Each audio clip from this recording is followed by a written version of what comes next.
Hi everyone, I hope you're okay, and I hope that the videos we keep uploading are helping you out. On this video guys, I'll be tackling the fourth question from the mid-year examination which was written in the province of Mpumalanga in the year of 2024. Please do expect a total number of 10 videos since the question paper had 10 questions in total. And please guys, do take this seriously. I strongly believe that knowing how to tackle exam questions will give you an edge whenever you are writing your mid-year exam, your preliminary exam, and most importantly your final examination.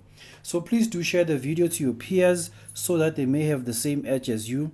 And guys, I'm pleading with you, please do help us grow the channel by just subscribing, please guys. Okay, question number 4. A circle with equation x squared plus 2x plus y squared plus 2y equal to 4 has center C. Okay, and then we are told that FAE is a tangent to the circle at A with angle EAB equal to 33 degrees. Okay, firstly they want us to determine the coordinates of C. C is the center, right? So since we are given guys the equation in this form, all we have to do is to simply complete the square. Are you together? I'm going to complete the square for both x and y. Okay, the equation of the circle is x squared plus 2x, and then I simply have y squared plus 2y being equal to 4. So whenever guys I complete the square, all I have to do is to take the value of b, multiply it by half, and then square everything. For x, the value of b is just 2, and then for y the value of b is also 2. So all I have to do is to complete my square. I'll just say plus b is just 2, right? So negative 2 times half is just negative 1. 1 squared is just 1. Are you together? But whatever I add on my left hand side, I must also add on my right hand side. Do the same thing for y. The value of b is 2. Negative 2 multiplied by a half is just negative 1. Negative 1 all squared is just positive 1. So I'll add positive 1 on both sides. So for me to find the equation of a circle, I just need to, on the left hand side I have 6 over there. For the first bracket, I just need to find the square root of the first term, that's x, square root of the second term, that's just 1, and then take the sign of the middle term. I have plus over there. Do the same thing for y. The square root of y squared is y. The square root of 1 is also 1, and then take the sign of the middle term, that's plus. So therefore, the coordinates of my center, negative 1 and negative 1. Whenever guys I'm writing down my coordinates, I just need to change the signs. If this was positive, I'm going to write a negative, but if it was negative, I was going to write a positive 1. So the coordinates of C, have negative 1 and negative 1, and it makes sense guys because C is in the third quadrant, and in the third quadrant both x and y are negative. Okay, now I'm supposed to find the equation of the tangent to the circle at A. The equation of a tangent to the circle at A. Okay, how can I find the equation of a tangent? I can find the equation of my radius. Are you together? I can find the equation of my radius, not the equation of my radius rather, but the gradient of the radius first. Because guys, I will need two things for me to find the equation of a tangent. I will need a point on the graph as well as the gradient, right? So firstly, let us find the gradient of our radius.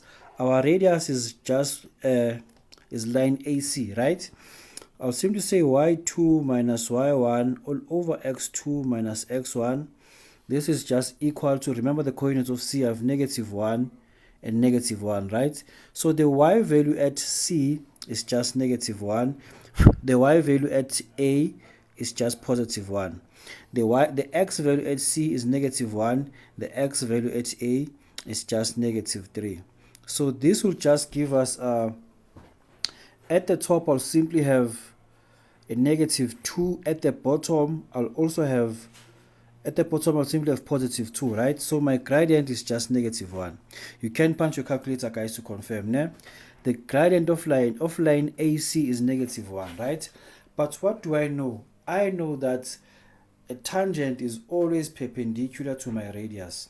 So that means the equation of my tangent, rather the gradient of my tangent multiplied by the gradient of my radius, which is just AC, should just give me negative 1.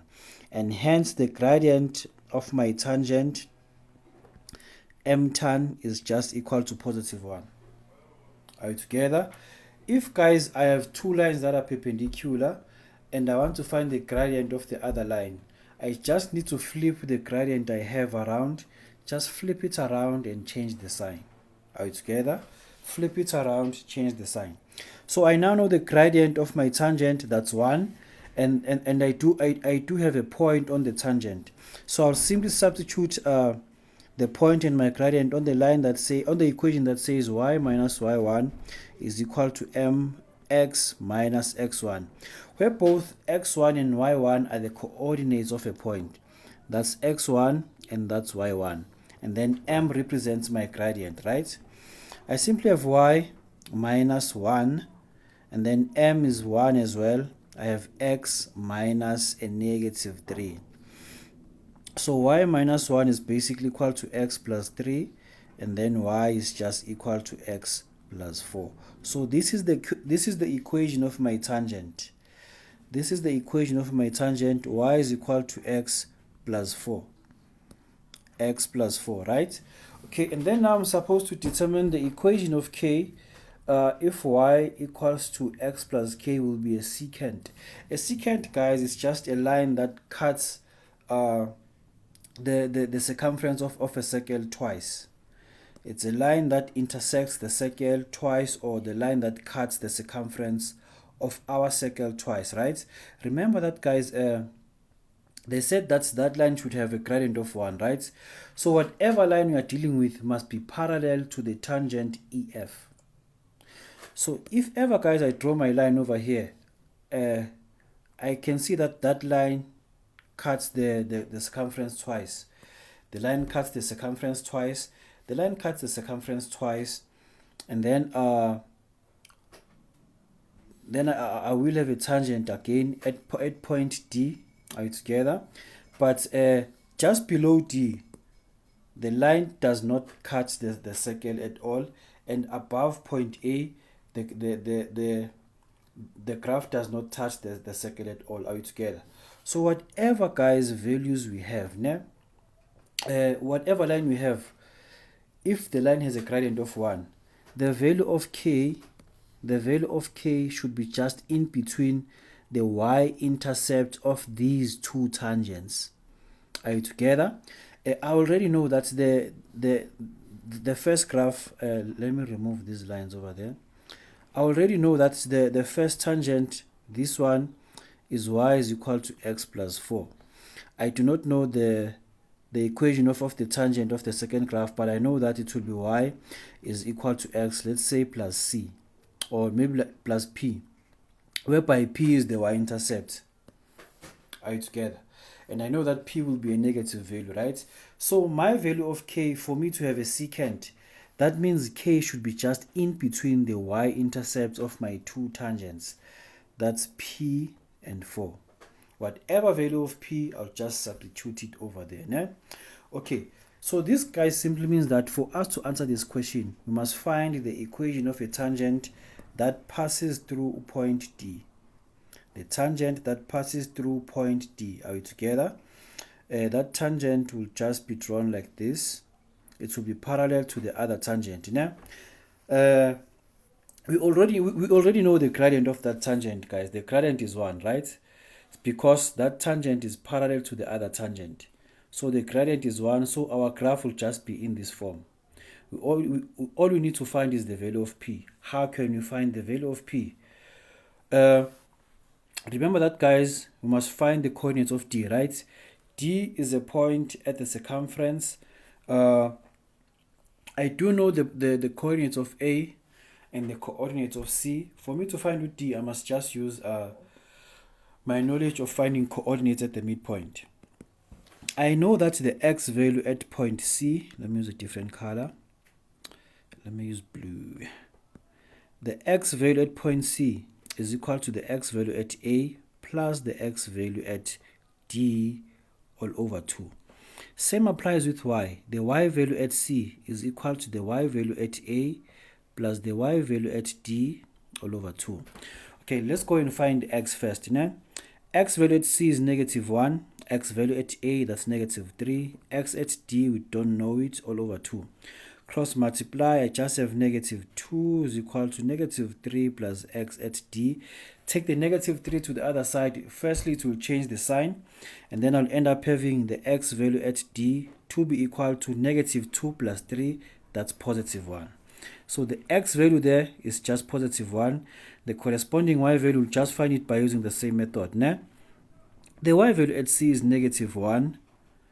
And the y value at A is +1 plus the y value at D all over 2. Cross multiply, that's just -2 is equal to 1 plus the y value at D. Therefore, the y value at D is simply equal to -3. Now I know that the points I have are just -1 and -3, right? So therefore, the equation of a tangent simply says y is equal to x plus p. I know that y is -3 when x is 1. This is equal to p. Therefore, p is just equal to a -4. And hence, the equation of the other tangent is y is equal to x minus 4. So I now know the equation of this tangent. Y is equal to x minus 4.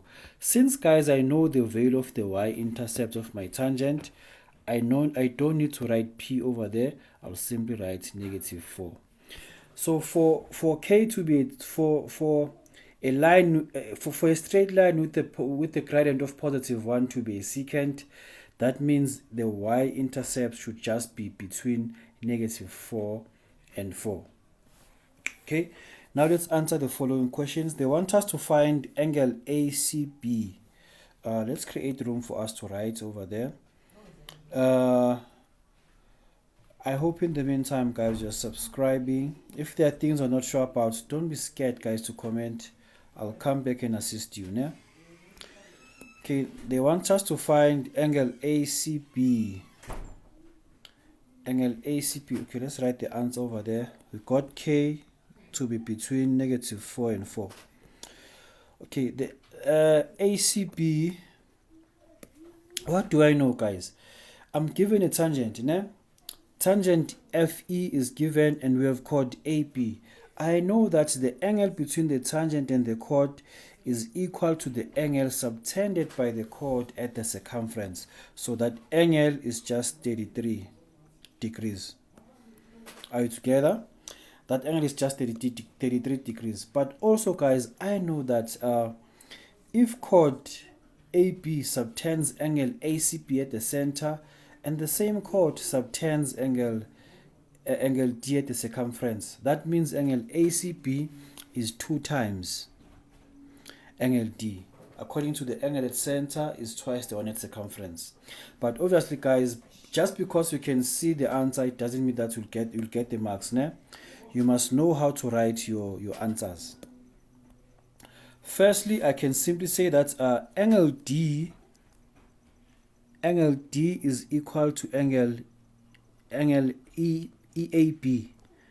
Angle EAB, which is 33 degrees. Are you together? And the reason behind that, I'll simply say it's tan chord theorem. Tan chord theorem. Tan chord theorem.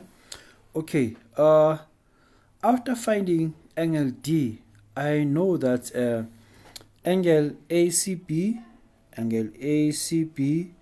is 2 times angle D. Therefore, angle ACB is 66 degrees. The reason behind that, I'll simply say the angle at center is 2 times the angle at circumference. Is 2 times the angle at circumference. Are you together? So therefore angle ACB is basically equal to 66 degrees. Okay, another circle with that equation is drawn. Will the two circles intersect or not? Firstly, the center of this circle is -3 and -2.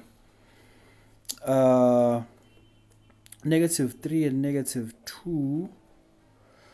Okay. If guys the two circles intersect, please note that the distance between the centers, must be the distance between the two centers must be greater than, rather must be less than the sum of the radii of the two circles. But if the distance, let me just say D, if the distance is equal to the sum of the radius of the two radii, that means the two circles touch one another. Are you together? And if guys the distance is greater than R1 plus R2, that means the two circles are just far apart.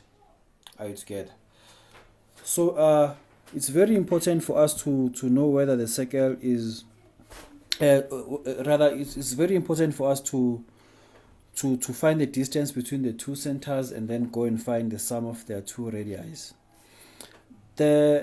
The circle of, okay, let me erase these things. Circle 1 was given to us. It had the center at point C, right? What did we have? We have x plus 1 all squared, x plus 1 all squared, right? And then our r, I believe it was 6 squared. Yeah, it was 6. Our r squared was equal to 6, right? So therefore the center we had -1 and -1, right? And then the radius was just the square root of 6. For circle number 2, the equation is just given to us as x plus 3 squared plus y plus 2 all squared being equal to 4. Let us call this center Q. It will be -3 and -2, and the radius will just be equal to 2. Let's find the distance between the two centers. So the distance is just QC. That's x2 minus x1 all squared, y2 minus y1 all squared. This will just give us -3 minus -1 all squared plus -2 minus -1 all squared. And then that will just give us, let me punch my precious calculator. -3 minus -1 all squared plus -2 minus -1 all squared. This will just give us the square roots of 5, which is basically equal to 2.236. Okay, now let's go and find the sum of the two radii. R1 plus R2 is just 2 plus the square root of 6. 2 plus the square root of 6. This will just give us 4.45. So I can see that the distance between the two centers is less than R1 plus R2. So therefore, the two circles intersect one another.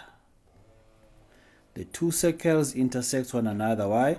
Because the distance between the two centers is less than the sum of their two radii. That's how guys you're supposed to tackle this question over there. Please do stay tuned and wait for more videos. Thank you.